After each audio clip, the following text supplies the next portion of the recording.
Point today for the Bucks at Victory Park, Chorley. They've drawn 1-1 in National League North, and I have manager Gavin Cowan with me. Gavin, extraordinary game, particularly that last 15 minutes or so. How do you sum that up? Yeah, a little bit crazy. Extraordinary would be one word for it. Yeah, listen, I wanted the lads to stay in the game and get something out of it, because I thought, we played well in parts. I think we can be our own worst enemy at times, but when we're good, we're really good. So yeah, listen, to come to the league leaders and get a point isn't going to be anything to be sniffed at, is it? No, sure. I mean, I know you like to be positive and you like to come and attack sides if you can, but you set up quite, not defensively, but hard to break down today, I would say. No, I disagree with that. I think I set up attack-minded, but just in a different manner. Okay. We played. We played a little bit more along the lines of playing a number 10 in behind a lone striker, and for good reason. But yeah, I wouldn't have said it was defensive. I just said in terms of strategically, we felt as though we had a game plan, and when we played it, it worked extremely well.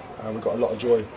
We gave them 25 minutes head start in terms of desire, because we didn't really get near them, but ultimately when we locked on out of possession after 25 minutes and then started playing our patterns, it was we were getting a lot of joy, and which led to an obvious penalty that wasn't given for Daniel. So yeah, I was really happy with that side of it. Okay, so some frustration there that obviously with the plan you weren't able to execute it all the way through. Yeah, I just think the first 25 minutes, like I say, we just that brave, almost like rabbit in the headlights. It's just crazy this stage of the season. I would have thought the lads would have had a bit more belief, but they found that belief after 25 minutes, and like I say, we locked on to the opposition and we decided to start playing our patterns, and we did it really well. Something that we worked on Tuesday and Thursday it worked really well, and I was really happy with it. So yeah, we did it for large parts, but again, we had a couple of chances in there. Daniel went through one-on-one, and Knightsy slotted him through, but again, obvious penalty. I think I sent my staff in because I was a bit concerned he might send me off. So my staff went in to speak to him, and his very words were, "Yes, he touched the player. I mean, sorry, that's a penalty for me." So we score that, it's a different game, whereas we're up against it. And I was a little bit concerned, to be honest, with having to go in and see the referee before the game. We very, very strange environment, very strange greeting on our part, and then yeah, it seemed to be a very different greeting for Chorley. I think they were as bemused as me though. But yeah, the referee, again, as we know, I'm a big advocate of referees, and I appreciate they've got a difficult job to do, but I don't know what planet this referee was on today for both sides, not just for AFC Telford. And I'm not saying it would have been a different result. I'm just saying ultimately, we've got to have more consistency. Sure. You changed your approach in the second half very definitely, or so it felt to me anyway, and that ultimately paid a reward in the end, didn't it, with the goal that came? Yeah, I don't think it helped us out an awful lot. I want to sit here and say it was a tactical masterclass, but it wasn't. I think we just needed a different strategy to try and ask different questions.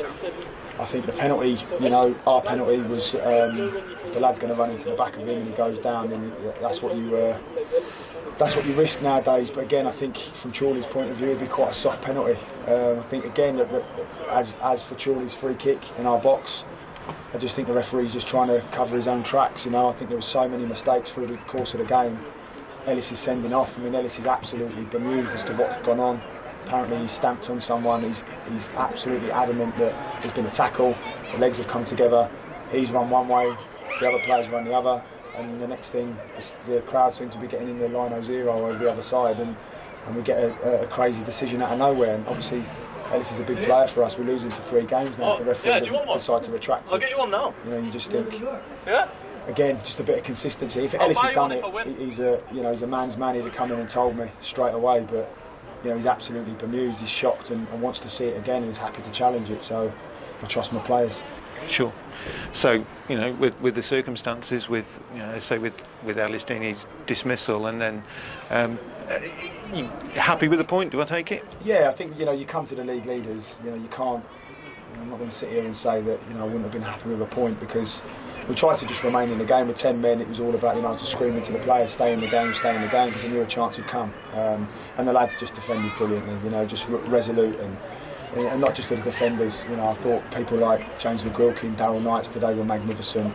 Brendan Daniels, really put in a shift and worked hard, and yeah, I was really pleased with that. We seemed to do that side of it really well, and then you know, we were a little bit hit and miss with our play in possession. But you know, when we did play and we did it right, we just carved them open. But you know, they're a very good side. I mean, Jamie's pulled together a brilliant team who, you know, look like they could go on and win the league. So you can't deny that. And again, I'm not going to come here and be arrogant enough to think that we can win and win easily. You know, we would like to have come here and won, and we set up to come here and win. But you know, to take a point away from the league leaders, I think you know, is no mean feat. Sure. Midweek fixture on Tuesday as well, and it's a big one, isn't it, with Altrincham coming to town? Thoughts, I guess, pretty much turn to that straight away. Yeah, we'll both be trying to secure that place in the playoffs, and they've had a positive result today. But yeah, we're at home. I think we owe them one, don't we? And I think it'll be a good game between two good sides. So I'm looking forward to it. Okay, that's great. Thanks for your time, Gavin. Cheers. Thanks, Thank you. Cheers. Thank you.